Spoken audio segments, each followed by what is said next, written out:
இன்னைக்கு ஒரு ஆர்டினரி டே தான். காலையில எழுந்திரிச்சேன், பவர் ட்ரிங்க் குடிச்சாச்சு. குடிச்சு முடிச்சுட்டு எக்ஸு ப்ரிப்பேர் பண்ண போயிட்டேன். இருங்க, இருங்க, இருங்க. டிசிப்ளினே இல்லாத வாழ்க்கையில டிசிப்ளின் எப்படி எதிர்க்கும் பார்க்கறதுல, இது ஒரு ஆர்டினரி டே. இந்த மாதிரி ஆர்டினரி டேஸ் தான் ரொட்டீனை ஃபார்ம் பண்ற முக்கியமான வெப்பன் நான் நம்புறேன். ஆர்டினரி டேனா நத்திங் ஸ்பெஷல், பட் உங்களோட டியூட்டிஸ் கண்டிப்பா அதோட வேலையை பார்த்துக்கிட்டே இருக்கும். எனக்கு இப்போ அந்த மாதிரி ஒரு மைண்ட் செட்ல தான் இருக்கேன். இன்னைக்கு நான் ஜிம் வந்தேன். வந்து நல்லா பேக் செஷன் போடலான்னு சொல்லி போனோம்.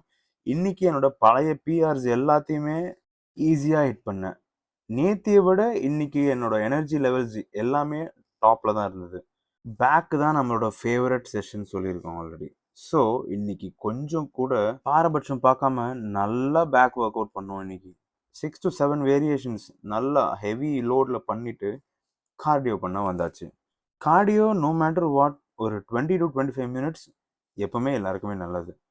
வீட்டுக்கு வந்து ப்ரோட்டீன் ஷேக்கு குடிச்சிட்டு போஸ்ட் ஒர்க் அவுட் மீலுக்கு மறுபடியும் எக்ஸ் தான் செஞ்சேன் நான். என் வீட்டில் ஒய்ஃப் இருந்தால் கண்டிப்பாக சிக்கன் ப்ரிப்பேர் பண்ணியிருந்திருப்பா.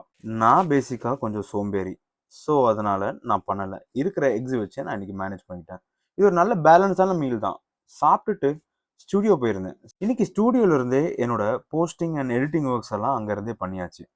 பண்ணிட்டே இன்னைக்கு மேட்ச் பார்த்தோம். ஆர்சிபி சூப்பரா ஃபைனல்ஸ் ரீச் பண்ணாங்க. வீட்டுக்கு வந்தேன். வீட்டுக்கு வந்த உடனே ஸ்டார் பிரியாணி இருந்தது. நம்மளால பிரியாணிக்கு என்னைக்குமே நோ சொல்ல முடிஞ்சதே கிடையாது. இப்போ வரைக்கும் நான் இன்னும் ப்ராப்பரான டயட் ஸ்கெட்யூலுக்கு வராததுனால எனக்கு நானே எக்ஸ்கியூஸ் கொடுத்துட்டேன். பட் நீங்க ப்ராப்பரா கட் பண்றீங்கன்னா இது உங்களோட எக்ஸ்கியூஸே கிடையாது.